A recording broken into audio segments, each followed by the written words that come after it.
राजकारणात दर मिनिटाला काहीतरी नवं घडतंय। बातमी कुणीही दे, पण खरी अपडेट मिळते फक्त राजकीय लाईव्हवर।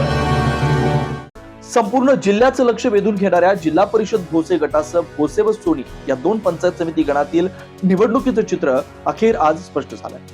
उमेदवारी अर्ज दाखल करण्याच्या अंतिम दिवशी राजकीय घडामोडींना वेग आलाय।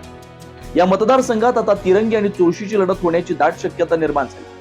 काँग्रेस पक्षाने अखेरच्या क्षणी आपले पत्ते उघडत जिल्हा परिषद भोसे गटासाठी बाजार समितीचे माजी सभापती दिनकर पाटील यांची उमेदवारी जाहीर केली, तर भोसे पंचायत समिती गणासाठी शिक्षक बँकेचे माजी चेअरमन महावीर बस्तोडे आणि सोनी पंचायत समिती गणासाठी युवा व्यावसायिक गजानन माळी यांना पक्षाची अधिकृत उमेदवारी देण्यात आली।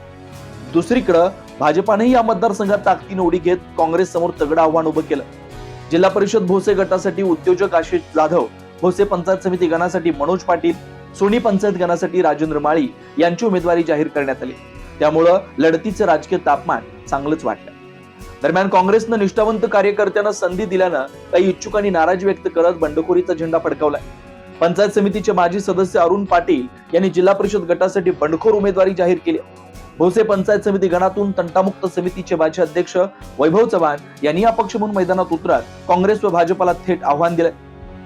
या मतदारसंघातील उमेदवारी निश्चितीसाठी मंगळवारी रात्री उशिरापर्यंत खासदार विशाल पाटील, माजी मंत्री व आमदार जयंत पाटील, माजी मंत्री अजितराव घोरपडे तसेच माजी खासदार संजय काका पाटील यांची महत्त्वपूर्ण बैठक पार पडली। मात्र या बैठकीत कोणताही ठोस तोडगा न निघाल्यानं संभ्रम कायम राहिला। अखेर आज सकाळी माजी मंत्री अजितराव घोरपडे यांच्या नेतृत्वाखाली काँग्रेस, शरद पवार गट आणि राष्ट्रवादी काँग्रेसची पुन्हा बैठक झाली। या बैठकीत दिनकर पाटील हे शरद पवार गटाकडून इच्छुक असतानाही काँग्रेसनं त्यांना उमेदवारी जाहीर करत ही जागा आपल्या पदरात पाडून घेतल्याचं चित्र समोर आलं।